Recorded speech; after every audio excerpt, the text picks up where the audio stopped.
महाबोधी विहारासाठी आंदोलन चालू आहे आणि त्यामध्ये काही नवे चेहरे आले, जसे की विलास खरात आणि विनयाचार्य।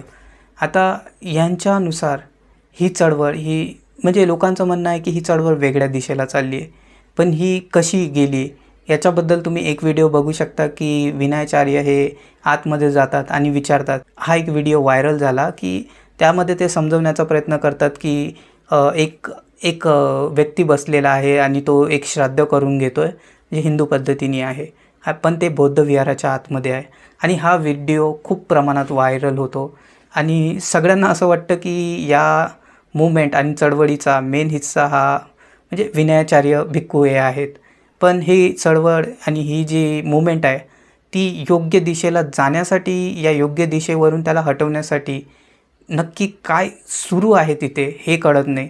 जेव्हा हा मोठा या काही दिवसांपूर्वी एक जे घटना तिथे घडली आणि त्यानुसार त्यांनी त्यांची ताकद दाखवली की आम्ही काय करू शकतो, आणि त्यानंतर विनयाचार्य यांना जी अटक झाली, तर हे समजत नाही आहे की म्हणजे काय होण्याचा प्रयत्न होतो, ही चळवळ संपवण्यासाठी हा प्रयत्न आहे का? आणि विनयाचार्य आणि विलास खरात हे मध्ये आले, म्हणजे या चळवळीमध्ये आले आणि ते मेन चेहरा बनून गेले। आणि जे पहिलेपासून ती चळवळ चालवत होते, ज्यांनी इतक्या दिवस शांततेने ही चळवळ चालवली, तर मग यांचं काय आहे? म्हणजे यांना आपण सपोर्ट करावा का? अर्थातच यांना सपोर्ट करायला हवा, पण ज्या काही गोष्टी कायदेनुसार होत आहेत त्या कायदेनुसार होऊ द्यायला हव्यात। आणि दुसरी गोष्ट म्हणजे की महाबोधी आंदोलनांना सगळ्यांचा सपोर्ट आहे आणि हे यशस्वी झालं पाहिजे।